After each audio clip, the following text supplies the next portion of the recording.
If you look a little bit different, you might want to go to it's not even looking different. Porky's Airlines. I don't know where you America. go. Yeah, I know. They got to learn how to treat people, man. You know that's happened to people who don't have a platform, who couldn't do it and suffered silently, and probably couldn't even go home and tell their loved one for fear of their loved one being like, "You got thrown off a plane," or just so mortified and unable to own it. Totally, totally. But like for me, I'm like, you know what? I will not go quietly into that good night. You think you want to tell me I'm too fat to ride on your plane? I'm gonna tell the world that I'm too fat to ride on your plane. Like, I think in situations like that, they count on you being like very, circumspect and too embarrassed to share the information. Absolutely. You know what I'm saying? It's just like, in any classic aggressor situation, they're just kind of like, well, I'm banking on the fact that this motherfucker too embarrassed is not scared. Going to say anything. Bullshit. I don't care. It's like, what? I just have to get over the fact that like saying I was too fat to be on the plane. They told me I was too fat to be on the plane. It's not true, but that's what they said. And I would rather fucking put that out there in the world than just like sit there and quietly let that eat away at me, because if it happened to me, it's happened to somebody else, and it literally happened to somebody else like not 2 hours later. Right. So how often is it happening at Southwest Airlines? How many people get pulled aside? How many fat people are getting pulled aside and being told that in the future, or right then and there, they need to be buying a second seat? And you know what? If it's like, if a plane is full and there's a big fat fucker who's like taking up 2 seats or something like that, fine. Then quietly pull him aside, hand him a note, whatever, and tell him like, look, man, sorry, you got to buy 2. But if the armrest can go down and the seatbelt can go on. And there's also many open seats on the plane. Mm-hmm. What are you riding his nuts for? Why would you do that? Except just to be like, well, I hate my job and I hate working for somebody, but this is how I'm going to blow off some fucking steam by hurting somebody else, to making somebody else's day a little shittier. Because I cannot think of another reason why you would ever say that to somebody. You don't say something like that, like, you should really think about buying a second seat. It's unfair to other passengers. You don't say that out of concern. That's not said out of like love. That's said just to be a fucking douchebag. And that's mean. Do it to me. I can handle it. Don't do it to this fucking poor chick. She looked like she'd shatter. She looked like a little China doll. She was so fucking delicate and shit like that. I couldn't imagine how she had the demeanor, the fucking fortitude to sit through that woman's comment, number one, and number two, repeat it back to me an hour later, without being like crying about it and shit. Heartbreaks for her. Anyway, fuck that stupid airline. Next week we fly United. Yeah, no shit. Out of LAX. But that's the thing, and like I was so incensed when they're people on Twitter like, hey, they're reaching out to you. I'm like, of course they're reaching out to me because I made noise. Yes. If I didn't make noise, and if I didn't make the kind of noise they're I just did, coming from the wrong position. They tried to give me that dude Eric at the desk at one point. He goes, "Here's a brochure and it has an address to write. If you have complaints." I said, that's precious. It was. I said, dude, precious. I don't need that. I got Twitter, man. I'm on this shit already. Don't worry about it. I don't need your right to address. Brochure. I said, Eric, in my world, they're going to come to me. And I was right. I did. I know. But it's too late. You don't come to me after that. We'll see how it all plays out. There's nothing to play out. Either they you know what? Apologize to the. I wish I knew the girl's name. I wish I knew the stewardess's fucking name. But I could tell you what flight we were on. It was the flight out of fucking Oakland. And I don't know if the stewardess said it, because I didn't see the stewardess who gave us drinks later on wasn't this chick who pulled her aside, because the stewardess was also a little bit heavyset. I could never imagine her saying that to another heavyset person.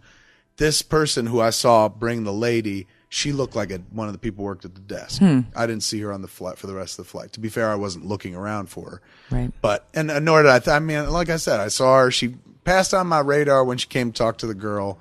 And then I didn't think about it again until the girl fucking told me the story later on. And I was like, that's what I thought it was. But, you can figure that out. I mean, it was a 7 o'clock or 7:20. It was 7 o'clock flight out of Oakland to Burbank. Out of Portland to Burbank. I keep saying Portland, but it's Oakland. I keep saying Portland. I'm sorry, Oakland, not Portland. Oakland, out of Oakland. Yeah, why do I keep saying Portland? But that's the thing. Like, apologize to that girl. Right. And now since you don't know her name, just apologize to fat people everywhere for being such douchebags about this dopey fucking policy of yours. They're probably not going to do that. Really? They should. They were so fucking like scared when I brought up fat, man. That's like fat, black, the N-word, Jew, something like that. And like you could tell their buzzwords were like, we didn't say that. Right. But like what else is, you are. This is the exact words. You're not. You have space. The space you're taking up is larger than the space you're allotted. There's no misunderstanding that. No. And just because you don't use the word fat doesn't mean you're not saying it. Yeah, it's just like, what am I, fucking 9, lady? I'm Right. 39. Like, I know how to fucking use euphemisms as well. Right. Here's one for you. You're a vagina. All right. You know what I'm saying? It's just so fucking like dress it up all pretty. Fuck them. I'm sorry. I'm ranting at this point. I never wanted to use the show as a fucking platform, but this ain't even for me anymore. It's for that fucking poor. Oh, I know. I swear to you, I just saw our daughter. I know. In I her know eyes that's why it's and bothering her face, you so much. and I was like, you fucking pieces of shit. Yeah. Who would say that to somebody? You know. I know, baby. You got a big heart. And a big ass, apparently, because I can't fit in the Southwest Airlines seat. Unbelievable.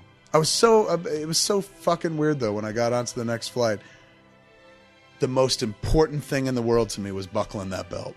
Yeah. You know what I'm saying? Just to be like, look, motherfucker, Right. look. And you did it. I did. But still, I should lose some weight.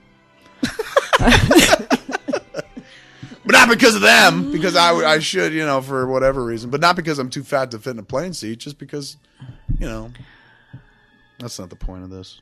And I know some people, thin people, probably listen and go, that is the point of this, Kevin. If you weren't fat, none of this would have happened. That's not true. I mean, look, I think some people are just shitty and want to be shitty, and you give them license to be shitty by being like, look, you can, fucking not make fun of, but you can fucking approach fat people and tell them blah, blah, blah. There is no way to kick up a storm on a plane anymore.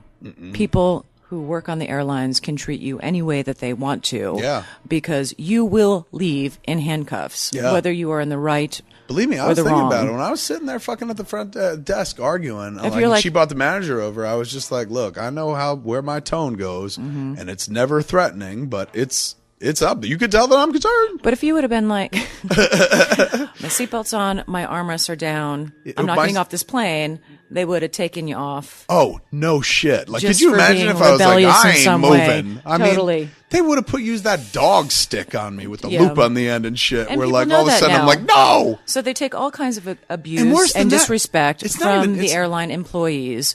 Because we know have no option. It's not even just that. It's like you read stories too about like somebody in a plane is, in the air is acting weird or belligerent. Now, based on September 11th. So like there's that. Like if I can't sit there and be like, I'm not getting out of this seat for fear some motherfucker like fucking punches me in the back of the head because I'm a quote unquote terrorist or something.